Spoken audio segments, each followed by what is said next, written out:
شروع اللہ کا نام لے کر جو بڑا مہربان نہایت رحم والا ہے۔ طٰہٰ، اے نبی صلی اللہ علیہ وآلہ وسلم، ہم نے تم پر قرآن اس لیے نازل نہیں کیا کہ تم مشقت میں پڑ جاؤ، مگر ہر اس شخص کی نصیحت کے لیے نازل کیا ہے جو خوف رکھتا ہے۔ یہ اس ذات کا اتارا ہوا ہے جس نے زمین اور اونچے اونچے آسمان بنائے، یعنی رحمان، جو عرش پر جلوہ افروز ہوا۔ جو کچھ آسمانوں میں ہے اور جو کچھ زمین میں ہے اور جو کچھ ان دونوں کے بیچ میں ہے اور جو کچھ مٹی کے نیچے ہے، سب اسی کا ہے۔ اور اگر تم پکار کر بات کہو تو کیا ہے، وہ تو آہستہ کہی ہوئی اور نہایت پوشیدہ بات تک کو جانتا ہے۔ اللہ وہ معبود برحق ہے کہ اس کے سوا کوئی معبود نہیں ہے، اس کے سب نام اچھے ہیں۔ اور کیا تمہیں موسیٰ کے حال کی خبر ملی ہے؟ جب انہوں نے آگ دیکھی تو اپنے گھر والوں سے کہا کہ تم یہاں ٹھہرو، میں نے آگ دیکھی ہے، میں وہاں جاتا ہوں، شاید اس میں سے میں تمہارے پاس انگارہ لاؤں یا آگ کے مقام سے اپنا رستہ معلوم کر سکوں۔ پھر جب وہ وہاں پہنچے تو آواز آئی کہ اے موسیٰ، میں تو تمہارا پروردگار ہوں، تو اپنے جوتے اتار دو، تم یہاں پاک میدان یعنی طویٰ میں ہو، اور میں نے تم کو منتخب کر لیا ہے، تو جو حکم دیا جائے اسے سنو۔ بے شک میں ہی اللہ ہوں، میرے سوا کوئی معبود نہیں، تو میری عبادت کیا کرو اور میری یاد کے لیے نماز پڑھا کرو۔ قیامت یقیناً آنے والی ہے، میں چاہتا ہوں کہ اس کے وقت کو پوشیدہ رکھوں تاکہ ہر شخص جو کوشش کرے اس کا بدلہ پائے۔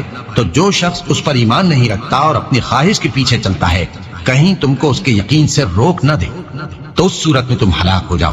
اور اے موسیٰ، یہ تمہارے داہنے ہاتھ میں کیا ہے؟ انہوں نے کہا یہ میری لاٹھی ہے، اس پر میں ٹیک لگاتا ہوں اور اس سے اپنی بکریوں کے لیے پتے جھاڑتا ہوں، اور اس میں میرے اور بھی کئی فائدے ہیں۔ فرمایا کہ موسیٰ اسے زمین پر ڈال دو، تو انہوں نے اس کو ڈال دیا اور وہ یکا یک سانپ بن کر دوڑنے لگا۔ فرمایا کہ اسے پکڑ لو اور ڈرنا مت، ہم اس کو ابھی اس کی پہلی حالت پر لوٹا دیں گے، اور اپنا ہاتھ اپنی بغل میں دبا لو کہ وہ کسی عیب و بیماری کے بغیر سفید چمکتا دمکتا نکلے گا۔ یہ دوسری نشانی ہے تاکہ ہم تمہیں اپنے بڑے بڑے نشانات دکھائیں۔ تم فرعون کے پاس جاؤ کہ وہ سرکش ہو رہا ہے۔ کہا اے میرے پروردگار، اس کام کے لیے میرا سینہ کھول دے اور میرا کام آسان کر دے، اور میری زبان کی گرہ کھول دے تاکہ وہ میری بات سمجھ لے، اور میرے گھر والوں میں سے ایک کو میرا وزیر یعنی مددگار مقرر فرما، یعنی میرے بھائی ہارون کو۔ اس سے میری کمر کو مضبوط کر اور اسے میرے کام میں شریک کر، تاکہ ہم تیری بہت سی تسبیح کریں اور تجھے کثرت سے یاد کریں۔ تو ہم کو ہر حال میں دیکھ رہا ہے۔ فرمایا موسیٰ، تمہاری دعا قبول کی گئی، اور ہم نے تم پر ایک بار اور بھی احسان کیا تھا جب ہم نے تمہاری والدہ کو الہام کیا تھا جو تمہیں بتایا جاتا ہے۔ وہ یہ تھا کہ اسے یعنی موسیٰ کو صندوق میں رکھو، پھر اس صندوق کو دریا میں ڈال دو، تو دریا اس کو کنارے پر ڈال دے گا، اور میرا اور اس کا دشمن اسے اٹھا لے گا۔ اور موسیٰ، میں نے تم پر اپنی طرف سے محبت ڈال دی، اور اس لیے کہ تم میرے سامنے پرورش پاؤ۔ جب تمہاری بہن وہاں فرعون کے ہاں گئی اور کہنے لگی کہ میں تمہیں اس کا پتہ دوں جو اس کو پالے پوسے، تو اس طریق سے ہم نے تم کو تمہاری ماں کے پاس پہنچا دیا تاکہ ان کی آنکھیں ٹھنڈی ہوں اور وہ رنج نہ کریں۔ اور تم نے ایک شخص کو مار ڈالا تھا تو ہم نے تم کو غم سے نجات دی، اور ہم نے تمہاری کئی بار آزمائش کی، پھر تم کئی سال اہل مدین میں ٹھہرے رہے۔ پھر اے موسیٰ، تم ایک اندازے پر آ پہنچے، اور میں نے تم کو اپنے کام کے لیے بنایا ہے، تو تم اور تمہارا بھائی دونوں ہماری نشانیاں لے کر جاؤ، اور میری یاد میں سستی نہ کرنا۔ دونوں فرعون کے پاس جاؤ کہ وہ سرکش ہو رہا ہے، اور اس سے نرمی سے بات کرنا، شاید وہ غور کرے یا ڈر جائے۔ دونوں کہنے لگے کہ اے ہمارے پروردگار، ہمیں خوف ہے کہ وہ ہم پر زیادتی کرنے لگے یا زیادہ سرکش ہو جائے۔ اللہ نے فرمایا کہ ڈرو مت، میں تمہارے ساتھ ہوں کہ سنتا اور دیکھتا ہوں۔ اچھا تو اس کے پاس جاؤ اور کہو کہ ہم آپ کے پروردگار کے بھیجے ہوئے ہیں، تو بنی اسرائیل کو ہمارے ساتھ جانے کی اجازت دیجیے اور انہیں عذاب نہ کیجیے۔ ہم آپ کے پاس آپ کے پروردگار کی طرف سے نشانی لے کر آئے ہیں، اور جو ہدایت کی بات مانے اس کو سلامتی ہو۔ ہماری طرف یہ وحی آئی ہے کہ جو جھٹلائے اور منہ پھیرے اس کے لیے عذاب تیار ہے۔ غرض موسیٰ اور ہارون فرعون کے پاس گئے۔ اس نے کہا کہ موسیٰ، تمہارا پروردگار کون ہے؟ کہا کہ ہمارا پروردگار وہ ہے جس نے ہر چیز کو اس کی شکل و صورت بخشی، پھر راہ دکھائی۔ کہا تو پہلی قوموں کا کیا حال ہوا؟ فرمایا کہ ان کا علم میرے پروردگار کو ہے جو کتاب میں لکھا ہوا ہے۔ میرا پروردگار نہ چوکتا ہے نہ بھولتا ہے۔ وہ وہی تو ہے جس نے تم لوگوں کے لیے زمین کو فرش بنایا اور اس میں تمہارے لیے رستے بنا دیے اور آسمان سے پانی برسایا، پھر اس سے مختلف نباتات پیدا کی کہ خود بھی کھاؤ اور اپنے مویشیوں کو بھی چراؤ۔ بے شک ان باتوں میں عقل والوں کے لیے بہت سی نشانیاں ہیں۔ اسی زمین سے ہم نے تم کو پیدا کیا اور اسی میں ہم تمہیں لوٹائیں گے اور اسی سے ہم تمہیں دوسری دفعہ نکالیں گے۔ اور ہم نے فرعون کو اپنی سب نشانیاں دکھائیں مگر وہ تکذیب اور انکار ہی کرتا رہا۔ کہنے لگا کہ موسیٰ، کیا تم ہمارے پاس اس لیے آئے ہو کہ اپنے جادو کے زور سے ہمیں ہمارے ملک سے نکال دو؟ تو ہم بھی تمہارے مقابل ایسا ہی جادو لائیں گے، تو ہمارے اور اپنے درمیان ایک وقت مقرر کر لو کہ نہ تو ہم اس کے خلاف کر رہے ہیں اور نہ تم، اور یہ مقابلہ ایک ہموار میدان میں ہوگا۔ موسیٰ نے کہا کہ آپ کے لیے یوم زینت کا وعدہ ہے اور یہ کہ لوگ اس روز دن چڑھے اکٹھے ہو جائیں۔ تو فرعون لوٹ گیا اور اپنے سامان جمع کر کے پھر آیا۔ موسیٰ نے ان جادوگروں سے کہا کہ یہ تمہاری بربادی ہوگی، اللہ پر جھوٹ نہ باندھو، وہ تمہیں عذاب سے فنا کر دے گا، اور جس نے جھوٹ باندھا وہ نامراد رہا۔ تو وہ باہم اپنے معاملے میں جھگڑنے اور چپکے سرگوشی کرنے لگے۔ کہنے لگے یہ دونوں جادوگر ہیں، چاہتے ہیں کہ اپنے جادو کے زور سے تم کو تمہارے ملک سے نکال دیں اور تمہارے بہترین مذہب کو نابود کر دیں۔ تو تم جادو کا سامان اکٹھا کر لو اور پھر قطار باندھ کر آؤ، آج جو غالب رہا وہی کامیاب ہوا۔ جادوگر بولے کہ موسیٰ، یا تو تم اپنی چیز ڈالو یا ہم اپنی چیزیں پہلے ڈالتے ہیں۔ موسیٰ نے کہا بلکہ تم ہی پہلے ڈالو۔ جب انہوں نے چیزیں ڈالی تو یکا یک ان کی رسیاں اور لاٹھیاں موسیٰ کے خیال میں ایسی آنے لگی کہ وہ میدان میں ادھر ادھر دوڑ رہی ہے۔ اس وقت موسیٰ نے اپنے دل میں خوف محسوس کیا۔ ہم نے کہا خوف نہ کرو، بلا شبہ تم ہی غالب رہو گے، اور جو چیز یعنی لاٹھی تمہارے داہنے ہاتھ میں ہے اسے ڈال دو کہ جو کچھ انہوں نے بنایا ہے اس کو وہ نگل جائے گی۔ جو کچھ انہوں نے بنایا ہے یہ تو جادوگروں کے ہتھ کنڈے ہیں، اور جادوگر جہاں بھی جائے کامیاب نہیں ہوگا۔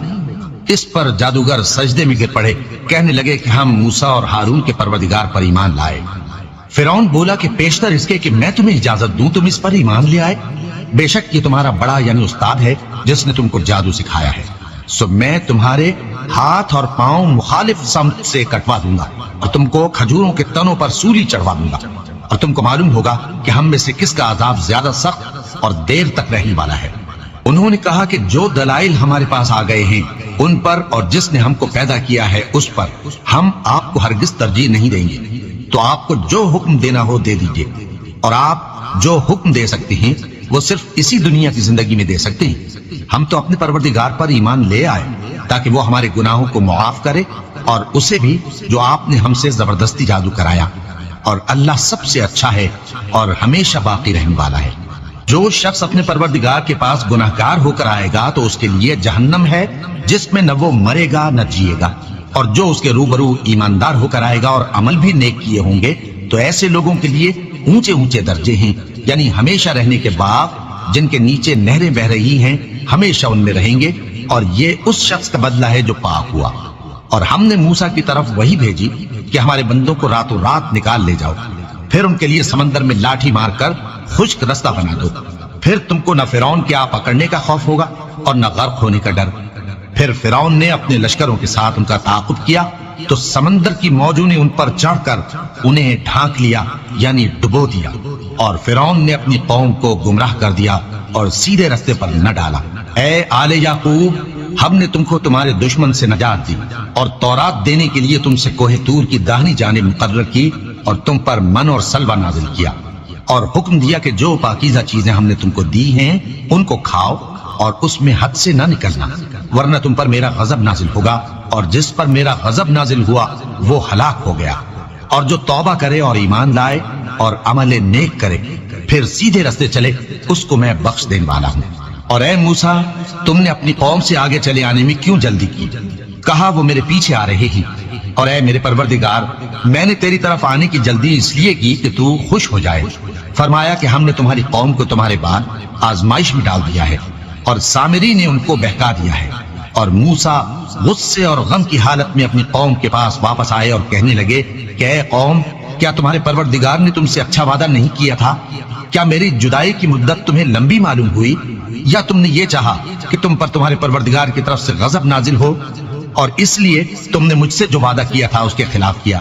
وہ کہنے لگے کہ ہم نے اپنے اختیار سے آپ سے وعدہ خلافی نہیں کی، لیکن ہم ان لوگوں کے زیوروں کا بوجھ اٹھائے ہوئے تھے، پھر ہم نے اس کو آگ میں ڈال دیا اور اسی طرح سامری نے ڈال دیا۔ تو اس نے ان کے لیے ایک بچڑا بنا دیا، یعنی ایک بے جان جسم جس میں گائے کی سی آواز تھی۔ تو لوگ کہنے لگے کہ یہی تمہارا معبود ہے اور یہی موسیٰ کا معبود ہے، مگر وہ بھول گئے ہیں۔ تو کیا یہ لوگ نہیں دیکھتے کہ وہ ان کی کسی بات کا جواب نہیں دیتا اور نہ ان کے نقصان اور نفع کا کچھ اختیار رکھتا ہے؟ اور ہارون نے ان سے پہلے ہی کہہ دیا تھا کہ لوگوں، اس کے ذریعے تمہیں فتنے میں ڈال دیا گیا ہے، اور تمہارا پروردگار تو رحمان ہی ہے، تو میری پیروی کرو اور میرا کہا مانو۔ وہ کہنے لگے کہ جب تک موسیٰ ہمارے پاس واپس نہ آئے ہم تو اس کی پوجا پر قائم رہیں گے۔ پھر موسیٰ نے ہارون سے کہا کہ اے ہارون، جب تم نے ان کو دیکھا تھا کہ گمراہ ہو گئے ہیں تو تم کو کس چیز نے روکا تھا؟ یعنی اس بات سے کہ تم میرے پیچھے چلے آؤ، بھلا تم نے میرے حکم کے خلاف کیوں کیا؟ کہنے لگے کہ اے ماں جائے، میری داڑھی اور سر کے بالوں کو نہ پکڑیے، میں تو اس سے ڈرا کہ آپ یہ نہ کہیں کہ تم نے بنی اسرائیل میں تفرقہ ڈال دیا اور میری بات کو ملحوظ نہ رکھا۔ موسیٰ نے فرمایا تو اے سامری، تیرا کیا حال ہے؟ اس نے کہا کہ میں نے ایسی چیز دیکھی جو اوروں نے نہیں دیکھی، تو میں نے فرشتے کے نقش پا سے مٹی کی ایک مٹھی بھر لی، پھر اس کو بچڑے کے جسم میں ڈال دیا اور مجھے میرے جی نے اس کام کو اچھا بتایا۔ موسیٰ نے کہا جا، تجھ کو دنیا کی زندگی میں یہ سزا ہے کہ کہتا رہے کہ مجھ کو ہاتھ نہ لگانا، اور تیرے لیے ایک اور وعدہ ہے، یعنی عذاب کا جو تجھ سے ٹل نہ سکے گا، اور جس معبود کی پوجا پر تو جمع ہوا تھا اس کو دیکھ، ہم اسے جلا دیں گے، پھر اس کی راکھ کو اڑا کر دریا میں بکھیر دیں گے۔ تمہارا معبود تو اللہ ہی ہے، جس کے سوا کوئی معبود نہیں، اس کا علم ہر چیز پر محیط ہے۔ اس طرح ہم تم سے وہ حالات بیان کرتے ہیں جو گزر چکے ہیں، اور ہم نے تمہیں اپنے پاس سے نصیحت کی کتاب عطا فرمائی ہے۔ جو شخص اس سے منہ پھیرے گا وہ قیامت کے دن گناہ کا بوجھ اٹھائے گا۔ ایسے لوگ ہمیشہ اس عذاب میں مبتلا رہیں گے، اور یہ بوجھ قیامت کے روز ان کے لیے برا ہوگا، جس روز سور پھونکا جائے گا اور ہم گناہگاروں کو یوں اکٹھا کریں گے کہ ان کی آنکھیں نیلی نیلی ہوں گی۔ تو وہ آپس میں آہستہ آہستہ کہیں گے کہ تم دنیا میں صرف 10 ہی دن رہے ہو، جو باتیں یہ کریں گے ہم خوب جانتے ہیں۔ اس وقت ان میں سب سے اچھی راہ والا یعنی عاقل و ہوشمند کہے گا کہ نہیں، بلکہ صرف ایک ہی روز ٹھہرے ہو۔ اور اے نبی صلی اللہ علیہ وآلہ وسلم، لوگ تم سے پہاڑوں کے بارے میں دریافت کرتے ہیں، کہہ دو کہ میرا رب ان کو راکھ بنا کر بکھیر دے گا، پھر زمین کو ہموار میدان کر چھوڑے گا جس میں تم کوئی نشیب و فراز نہ دیکھو گے۔ اس روز لوگ پکارنے والے کے پیچھے چلیں گے اور اس کی پیروی سے انحراف نہ کر سکیں گے، اور رحمان کے سامنے آوازیں پست ہو جائیں گی، تو تم ایک ہلکی آواز کے سوا کوئی آواز نہ سنو گے۔ اس روز کسی کی سفارش کچھ فائدہ نہ دے گی مگر اس شخص کی جسے رحمان اجازت دے اور اس کی بات کو پسند فرمائے۔ جو کچھ ان کے آگے ہے اور جو کچھ ان کے پیچھے ہے وہ اس کو جانتا ہے، اور وہ اپنے علم سے اللہ کے علم کا احاطہ نہیں کر سکتی۔ اور اس زندہ و قائم کے روبرو منہ لٹک جائیں گے، اور جس نے ظلم کا بوجھ اٹھایا وہ نامراد رہا، اور جو نیک کام کرے گا اور مومن بھی ہوگا تو اس کو نہ ظلم کا خوف ہوگا اور نہ نقصان کا۔ اور ہم نے اس کو اسی طرح کا قرآن عربی نازل کیا ہے، اور اس میں طرح طرح کے ڈراوے بیان کر دیے ہیں تاکہ لوگ پرہیزگار بنیں یا اللہ ان کے لیے نصیحت پیدا کر دے۔ تو اللہ جو سچا بادشاہ ہے، عالی قدر ہے، اور قرآن کی وحی جو تمہاری طرف بھیجی جاتی ہے اس کے پورا ہونے سے پہلے قرآن کے پڑھنے میں جلدی نہ کیا کرو، اور دعا کرو کہ میرے پروردگار مجھے اور زیادہ علم دے۔ اور ہم نے پہلے آدم سے عہد لیا تھا مگر وہ اسے بھول گئے، اور ہم نے ان میں ارادے کی پختگی نہ پائی۔ اور جب ہم نے فرشتوں سے کہا کہ آدم کے آگے سجدہ کرو تو سب سجدے میں گر پڑے مگر ابلیس نے انکار کیا۔ اس پر ہم نے فرمایا کہ آدم، یہ تمہارا اور تمہاری بیوی کا دشمن ہے، تو یہ کہیں تم دونوں کو بہشت سے نہ نکلوا دے، پھر تم تکلیف میں پڑ جاؤ۔ یہاں تم کو یہ آسائش ہے کہ نہ بھوکے رہو نہ ننگے، اور یہ کہ نہ پیاسے رہو اور نہ دھوپ کھاؤ۔ پھر شیطان نے ان کے دل میں وسوسہ ڈالا اور کہا کہ آدم، بھلا میں تم کو ایسا درخت بتاؤں جو ہمیشہ کی زندگی کا باعث ہو اور ایسی بادشاہت کہ کبھی زائل نہ ہو؟ تو دونوں نے اس درخت کا پھل کھا لیا تو ان پر ان کی شرم گاہیں ظاہر ہو گئیں، اور وہ اپنے اوپر بہشت کے پتے چپکانے لگے۔ اور آدم نے اپنے پروردگار کے حکم کے خلاف کیا تو وہ اپنے مقصد سے بے راہ ہو گئے۔ پھر ان کے پروردگار نے ان کو نوازا تو ان پر مہربانی سے توجہ فرمائی اور سیدھی راہ بتائی۔ فرمایا کہ تم دونوں یہاں سے نیچے اتر جاؤ، تم میں بعض کے دشمن ہوں گے، پھر اگر میری طرف سے تمہارے پاس ہدایت آئے تو جو شخص میری ہدایت کی پیروی کرے گا وہ نہ گمراہ ہوگا اور نہ تکلیف میں پڑے گا، اور جو میری نصیحت سے منہ پھیرے گا اس کی زندگی تنگ ہو جائے گی، اور قیامت کو ہم اسے اندھا کر کے اٹھائیں گے۔ وہ کہے گا کہ میرے پروردگار، تو نے مجھے اندھا کر کے کیوں اٹھایا؟ میں تو دیکھتا بھالتا تھا۔ اللہ فرمائے گا کہ ایسا ہی چاہیے تھا، تیرے پاس ہماری آیتیں آئیں تو تو نے ان کو بھلا دیا، اسی طرح آج ہم تجھ کو بھلا دیں گے۔ اور جو شخص حد سے نکل جائے اور اپنے پروردگار کی آیتوں پر ایمان نہ لائے، ہم اس کو ایسا ہی بدلہ دیتے ہیں، اور آخرت کا عذاب بہت سخت اور ہمیشہ باقی رہنے والا ہے۔ تو کیا یہ بات ان لوگوں کے لیے موجب ہدایت نہ ہوئی کہ ہم ان سے پہلے بہت سے فرقوں کو ہلاک کر چکے ہیں جن کے رہنے کے مقامات میں یہ چلتے پھرتے ہیں؟ عقل والوں کے لیے اس میں بہت سی نشانیاں ہیں۔ اور اگر ایک بات تمہارے پروردگار کی طرف سے پہلے صادر اور جزائے اعمال کے لیے ایک میعاد مقرر نہ ہو چکی ہوتی تو نزول عذاب لازم ہو جاتا۔ بس جو کچھ یہ بکواس کرتے ہیں اس پر صبر کرو، اور سورج کے نکلنے سے پہلے اور اس کے غروب ہونے سے پہلے اپنے پروردگار کی تسبیح و تحمید کیا کرو، اور رات کی کچھ گھڑیوں میں بھی اس کی تسبیح کیا کرو، اور دن کے مختلف اوقات یعنی دوپہر کے وقت بھی، تاکہ تم خوش ہو جاؤ۔ اور کئی طرح کے لوگوں کو جو ہم نے دنیا کی زندگی میں آرائش کی چیزوں سے نوازا ہے تاکہ ان کی آزمائش کریں، ان پر نگاہ نہ کرنا، اور تمہارے پروردگار کی عطا فرمائی ہوئی روزی بہت بہتر اور باقی رہنے والی ہے۔ اور اپنے گھر والوں کو نماز کا حکم کرو اور اس پر قائم رہو۔ ہم تم سے روزی کے خواستگار نہیں، بلکہ تمہیں ہم روزی دیتے ہیں، اور نیک انجام اہل تقوی کا ہے۔ اور کہتے ہیں کہ یہ پیغمبر اپنے پروردگار کی طرف سے ہمارے پاس کوئی نشانی کیوں نہیں لائے؟ کیا ان کے پاس پہلی کتابوں کی نشانی نہیں آئی؟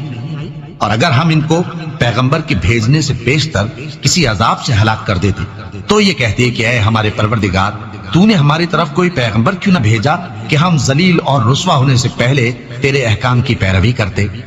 کہہ دو کہ سب نتائج اعمال کے منتظر ہیں، سو تم بھی منتظر رہو، ان قریب تم کو معلوم ہو جائے گا کہ دین کے سیدھے رستے پر چلنے والے کون ہیں اور جنت کی طرف راہ پانے والے کون ہیں، ہم یا تم۔